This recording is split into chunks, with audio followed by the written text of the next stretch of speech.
Howdy, folks. I'm Fair and Wise. Thanks for joining Consuelo and Ethan on today's episode. We're pretty sure you'll find it interesting. While you're watching, please take a moment to like our video and make a comment. Also, if you're not already, please subscribe to our channel and click the notifications bell to make sure you're informed when we release each new episode. Now, let's get on with today's program.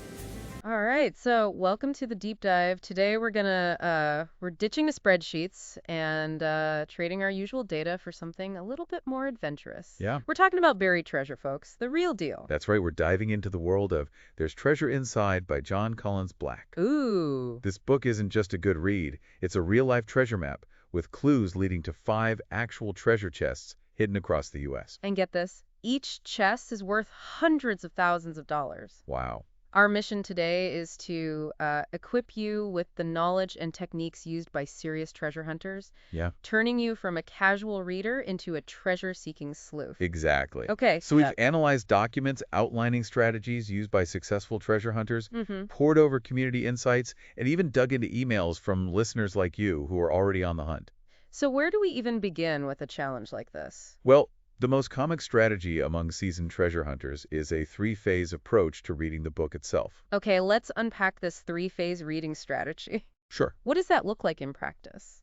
First, you read for pure enjoyment, just like you would any other good book. Okay. But pay attention to the overall themes and the way Collins-Black divides the book into chapters. Okay. For example, there's a chapter titled The Forest Fen Box. Right. That's a huge clue right off the bat connecting this treasure hunt to the famous Forest Fen treasure, which was found just a few years ago. So right from the start, Collins-Black is hinting at the kind of puzzle we're dealing with, one that involves real-world locations and historical connections. Exactly. Okay. And during this initial read, you also want to be on the lookout for recurring symbols or motifs. Got it. For example, compasses, turtles, and historical figures like Amelia Earhart pop up repeatedly.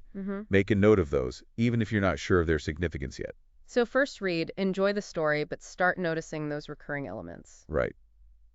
The second phase is where we shift from passive reading to active analysis. Okay.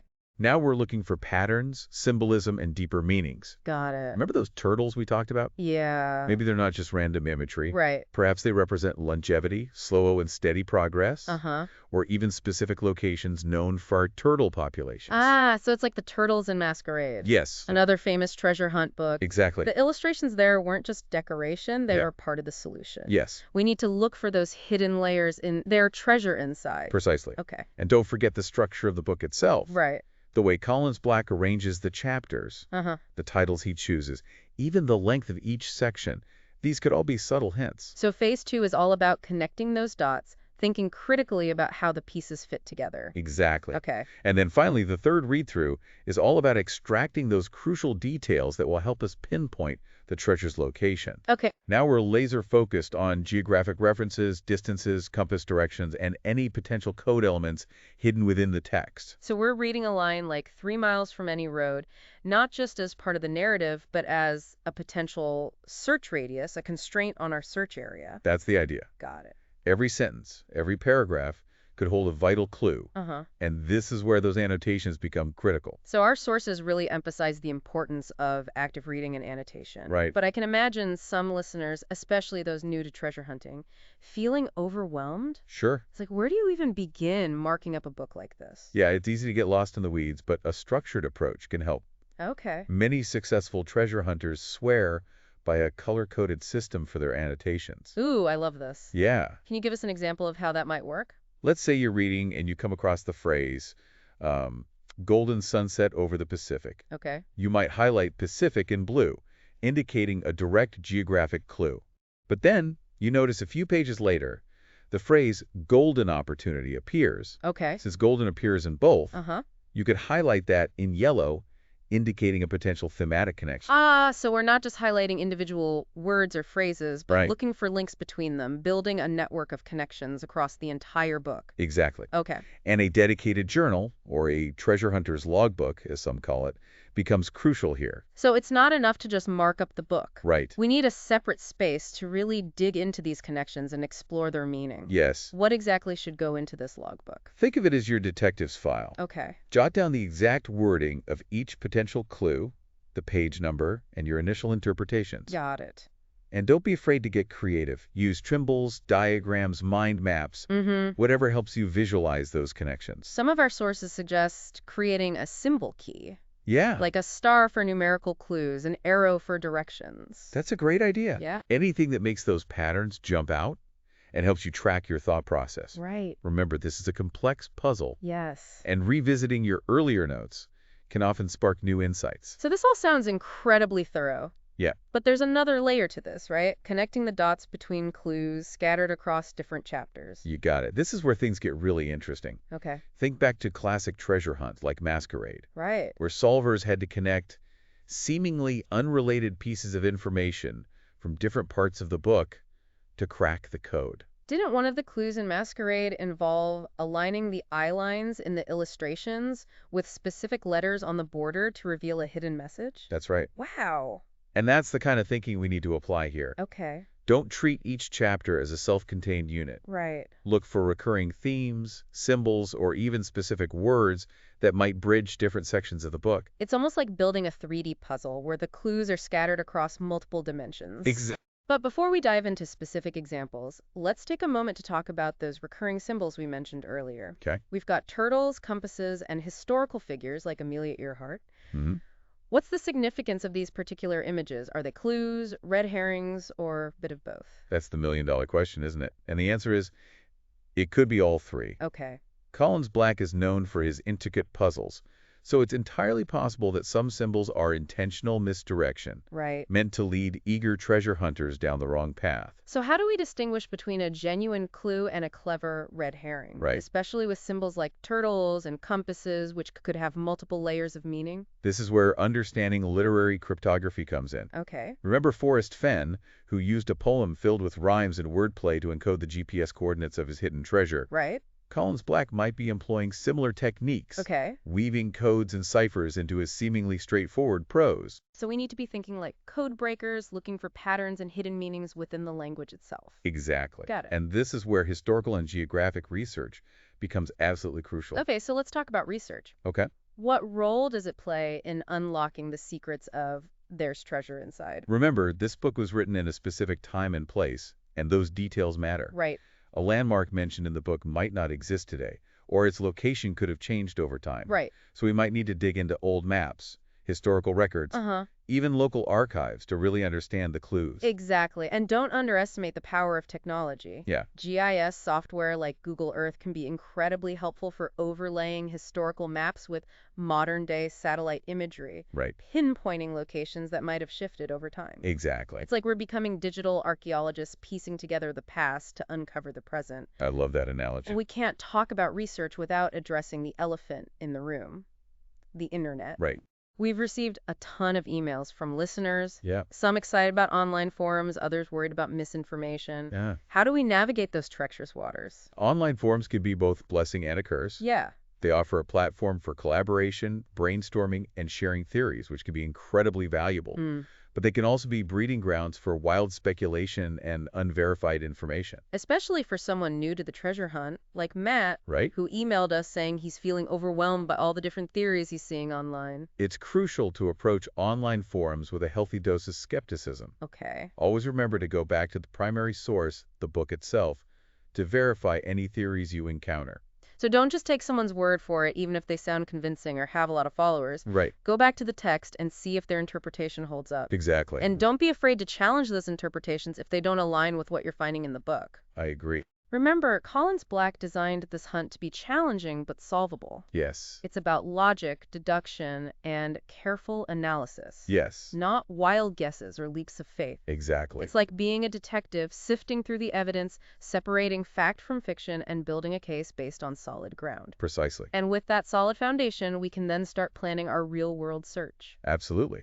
So it's time to turn those annotations and hypotheses into an actionable plan. We'll dive into the exciting world of fieldwork after a short break. Sounds good. Stay with us. All right.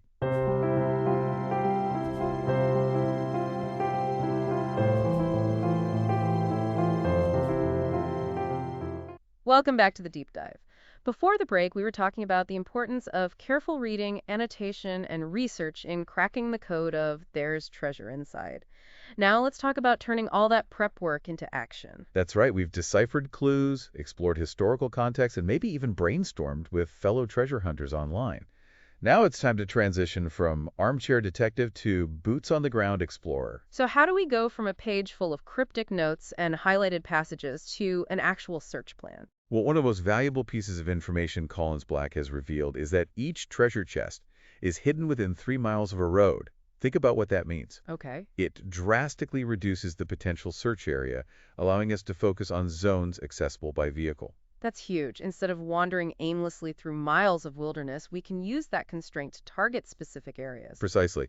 This is where GIS software and online mapping tools become indispensable. Okay. You can use these tools to create a 3-mile buffer zone around all roads in the potential search areas, essentially eliminating vast swaths of land from consideration. It's like having a digital sieve filtering out the impossible and leaving us with the most probable locations. I'm starting to see how all those hours spent poring over maps and historical records are going to pay off. Absolutely. And this is just one example of how a single detail from the book can radically transform our real-world search strategy. Remember that iterative process we discussed earlier? This is where it really comes into play. We might start with a broad hypothesis based on a clue, then refine it as we gather more information, consult our maps, and ultimately test it in the field. Let's say we've identified a potential location based on a historical reference or a geographic description in the book. What are the next steps? Well, before you grab your shovel and metal detector, Yeah. there's more detective work to be done. Okay. You need to consider factors like terrain, accessibility, and whether a treasure chest could realistically be hidden there. So even if a location perfectly matches a clue, if it's on a sheer cliff face or in the middle of a dense swamp, it's probably not a viable spot for a hidden treasure chest. Right. It's about combining your literary analysis with practical considerations. Collins-Black is challenging us, yes. Right. But he's not trying to make the treasure impossible to find. This is where the treasure hunter's logbook comes in again, right? Our sources consistently stress the importance of documentation throughout the entire process. It's not just about jotting down clues and ideas. Mm-hmm. A well-organized journal becomes your command center for the entire hunt. It helps you track your progress, analyze your findings, Right. and ensure you're not overlooking any crucial details. Think of it as a living record of your thought process, Okay. which is incredibly valuable as you revisit clues and refine your hypotheses. It's easy to get caught up in the excitement and jump from one clue to the next without fully processing the information. The journal forces you to slow down, reflect, and make those crucial connections. Exactly. And as you delve deeper into the hunt, your initial interpretations might evolve. Having a record of those earlier thoughts can be illuminating, helping you spot patterns you might have missed before. So what are the essential elements of a well-structured search journal? We've talked about logging clues and initial interpretations. What else should be included? A dedicated section for map overlays is crucial. Print out maps of your potential search areas and use those colored pens we talked about earlier to mark key locations, distances, potential landmarks, and any other relevant details. Seeing everything laid out visually can often spark new insights. I also like to include a timeline in my journal, Yeah. tracking when I started reading, when I began my research, and the dates of any field work I conduct. That's a great idea. A timeline can reveal valuable patterns. Yeah. You might notice that your breakthroughs often happen after a period of intense research or fieldwork, or that certain types of clues tend to lead you in the right direction. It's all about recognizing those patterns and refining your approach. Now let's revisit the online world. We've talked about the value of forums, Right. but also the danger of misinformation. How do we stay grounded amidst all the noise and speculation? Our listener, Matt, is particularly worried about falling down the rabbit hole of convoluted theories. Any advice on how to avoid that? It's a valid concern. Remember, online forums are like echo chambers. Ideas can get amplified and distorted, especially in the world of treasure hunting, where everyone's eager for a breakthrough. The key is to develop a healthy skepticism. Okay. And always verify any information you find online. So if someone posts a theory that the treasure is buried under a giant oak tree because Collins-Black once mentioned liking acorns, Right. we don't just take their word for it. Exactly. We go back to the source, the book itself. Does the theory align with what Collins-Black actually wrote? Is there any other evidence to support it? Or is it just a flimsy connection based on a single word or phrase? It's like playing a game of telephone where the message gets distorted with each retelling. We need to go back to the original source to get the truth. And remember, Collins-Black designed this hunt to be challenging, but fair. He's not trying to trick people with deliberately misleading clues. In many cases, the simplest explanation is the most likely one. So if we find ourselves going down a rabbit hole of convoluted theories, it's time to step back, take a deep breath, and revisit the primary text. Precisely. And here's another thing to keep in mind. This treasure hunt is a marathon, not a sprint. It's easy to get discouraged, especially when you hit a roadblock or encounter setbacks, but that's part of the adventure. So how do we stay motivated when the going gets tough? Well, break down the hunt into smaller, more manageable goals. Instead of focusing on finding the treasure chest right away, set a goal to research a specific historical figure mentioned in the book, or to visit a potential location and assess its feasibility. Those small victories can really boost your morale and keep you moving forward. And let's not forget the social aspect of this treasure hunt. Connecting with other treasure hunters, sharing your experiences, and learning from each other's successes and failures can be incredibly motivating. Absolutely, this is a community effort in many ways. And who knows, you might even make some lifelong friends along the way. We've talked about the intellectual and strategic elements of treasure hunting, but there's another aspect to this, isn't there? The ethical side. That's a crucial point. Treasure hunting comes with responsibilities. First and foremost, respect private property. Always obtain permission before searching on someone else's land. And when you're on public land, make sure you're aware of any rules and regulations regarding metal detecting or digging. We want to enjoy this hunt without negatively impacting the environment or infringing on anyone's rights. Leave no trace is a good motto for any treasure hunter. Pack out any trash you bring in, avoid disturbing sensitive habitats, and be mindful of the impact you're having on the environment. And if you're fortunate enough to find a treasure chest, celebrate responsibly. Follow Collins-Black's instructions for claiming the prize. It's exciting to think about the possibility of actually finding one of those hidden treasures. Yeah. But even if we don't, this whole process has been an incredible journey. We've explored history, literature, problem solving, Right. and maybe even discovered some hidden talents along the way. This treasure hunt is about so much more than the prize itself. It's about the thrill of the chase, the satisfaction of cracking a complex code, and the joy of connecting with a community of like-minded adventurers.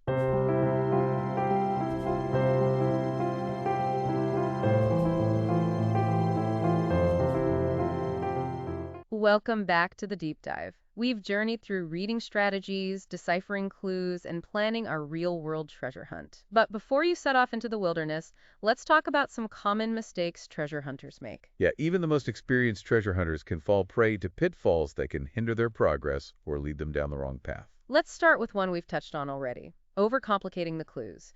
It's tempting to think Collins-Black is trying to trick us at every turn. Oh yeah, it's easy to get caught up in a spiral of overthinking, seeing hidden meanings where none exist. Right. Remember, Collins-Black designed this hunt to be challenging but ultimately solvable. Right. He wants people to find the treasures. So if we find ourselves creating these elaborate theories based on tenuous connections, it might be time to step back and simplify our approach. Exactly. Sometimes the most straightforward interpretation as a clue is the correct one. Right. Don't underestimate the power of Occam's razor. The simplest explanation is often the best. Another common mistake is getting fixated on a single theory even when the evidence doesn't support it.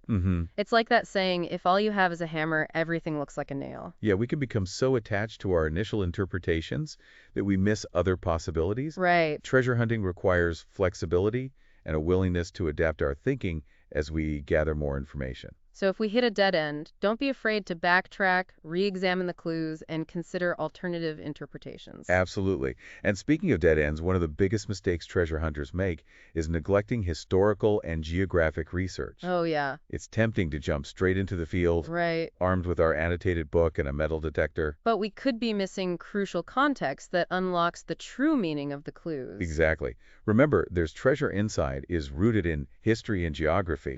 The clues often refer to real places, events, and people. Failing to research those elements can lead to wasted time and effort. For instance, a landmark mentioned in the book might no longer exist, or its location could have shifted over time. Precisely.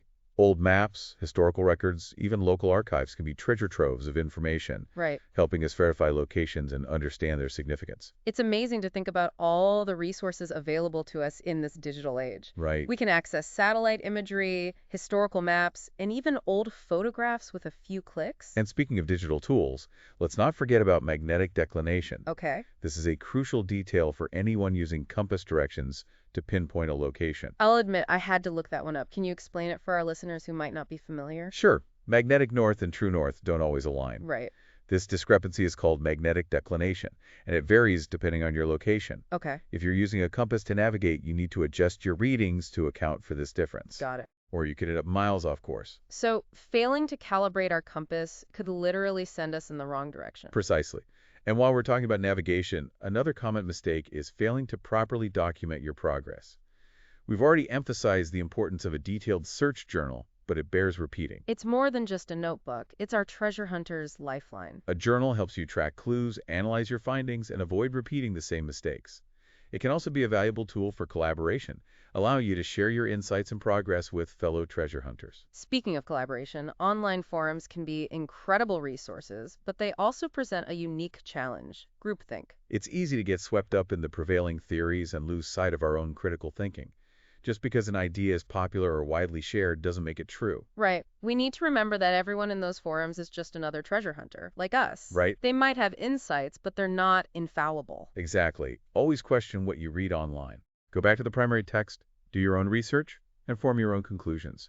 Don't be afraid to challenge the status quo. Some of the greatest discoveries have been made by those who dared to think differently. Treasure hunting is an adventure. It's a challenge that pushes us to think creatively, to explore the unknown, and to never give up on the pursuit of discovery. It's a journey that can take us to unexpected places, both literally and figuratively. So, to recap, avoid overcomplicating the clues, don't get fixated on a single theory, embrace historical and geographic research, document your progress meticulously, calibrate your compass, think critically, and never underestimate the power of collaboration. And most importantly, have fun.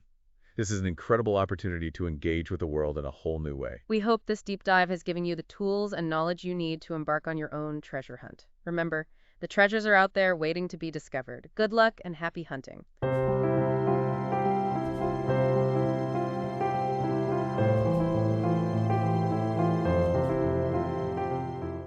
Well, folks, we hope you found today's video interesting and informative. Make sure to hit the like button if you did.